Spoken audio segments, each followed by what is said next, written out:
কৃষকের ঘামে ভেজা ধান, এগুলোর মূল্য কি? কোনো মূল্য নাই, অমূল্য। আমরা এখন একটু ওই ক্ষেতের মধ্যে ঘুরতে যাচ্ছি। নিহা, সাবধানে নামো। মানে নেচার যে এত সুন্দর, আসলে এগুলো আসলে যারা এক্সপ্লোর না করবে তারা কখনোই বুঝবে না। দেখো কত ঢাল জায়গা, এখান থেকে নামারও একটা দরকার, কি বলে, অভিজ্ঞতা দরকার। এই দেখো কত সুন্দর ভিউ। গতকাল থেকে খাওয়া দাওয়ার পাশাপাশি অবসর সময় এগুলোই দেখছি। মানে একদম ফ্রেশ ওয়েদার। আর দূর থেকে এই বাড়িটা দেখতে একদম আর্টের মতন লাগছে না? চারিদিকে গাছ, মাঝখানে ওই যে একটা বাড়ি দেখা যাচ্ছে।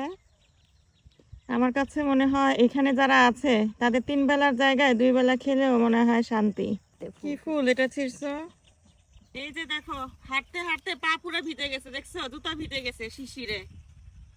আর এগুলো দেখো নিহা, এটা কাছে আসে, এটা দেখছো কখনো? এই যে দেখো ধান, দেখছো? ধান পেকে আছে, এগুলো কাটবে এখন। তো চলো আমরা ওই দূরে, দেখো নিহা, ওই দূরে কৃষক আঙ্কেলের সাথে যে কথা বলি। ধানগুলো কাটার পর এখানে আবার কি আবাদ করবেন? কলই করা হবে না? একটা তো অনেক কষ্ট। কষ্ট ছাড়া কোনো কাম আছে নি? কি খাইছেন সকালে? রুটি খাইছেন না? রুটি কি দিয়ে খাইছেন? কতদিন লাগবে আর বাকি যা ধান আছে এগুলো কাটতে? এই বেলায় হয়ে যাবে না? তারপর ধান কাটার পর দেখা যাবে যে গোড়াটোর এগুলো সব উঠাই ফেলতে হবে না?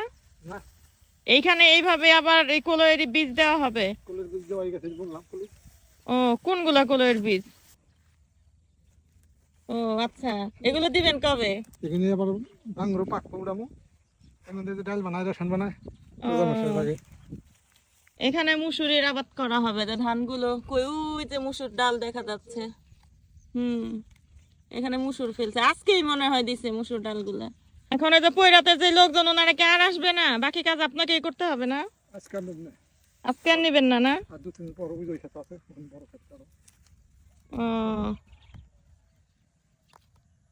কৃষকের ঘামে ভেজা ধান, এগুলোর মূল্য কি? কোনো মূল্য নাই, অমূল্য। মানে শীতের আবহাওয়া আসলে এখন কিন্তু কড়া রোদ, এই কড়া রোদের মধ্যে আঙ্কেল এত পরিশ্রম করতেছে আমাদের জন্য। মানে দুপুর হইতে হইতে তো আরো অনেক বেশি রোদ উঠবে। উৎপাদন খাইবেন কি? কৃষক যদি উৎপাদন করে খাই পাবেন না, কিছু দেবেন না, টাকা চালাই চলে বলবো।